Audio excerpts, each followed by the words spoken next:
পরদিন সকালে সাইট সিনে বেরিয়ে আমার বর বলল নাকি এখানকার হাট দেখতে যাবে। বোঝো কাণ্ড, বেড়াতে গিয়ে কখনো কেউ হাট দেখতে যায়? এখানে নাকি গরু মোষ সবজি সবই কিছু পাওয়া যায়। যখন পৌঁছলাম তখন বেশ বেলা হয়ে দাদা গেছে। বেগুন কত গো? বেগুন 30 টাকা। পোড়া খাওয়ার জন্য দাও, পোড়া খাবো। বড় বেগুন কত করে গো? আমার বর তো বেগুন কিনতেই ব্যস্ত হয়ে পড়ল।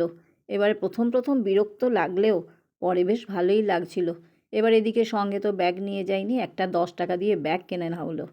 দেখো আলুগুলো কত ফ্রেশ, এখানকার মতোই নয়। আর বিভিন্ন রকমের বাজার, সব থেকে সস্তা হচ্ছে বাঁধাকপি। 5 টাকা কেজি বাঁধাকপি, 5 টাকা কেজি ফুলকপি, অবিশ্বাস্য রকমের সস্তা বাজার। আর সেই রকমই দামেও সস্তা।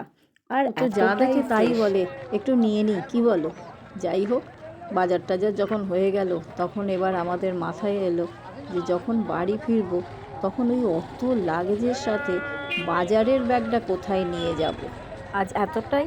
এবার এর পরের দিন কী ঘটেছিল, কী করে আমাদের টাইমটা কাটলো সেটা জানাবো পরের এপিসোডে। টাটা।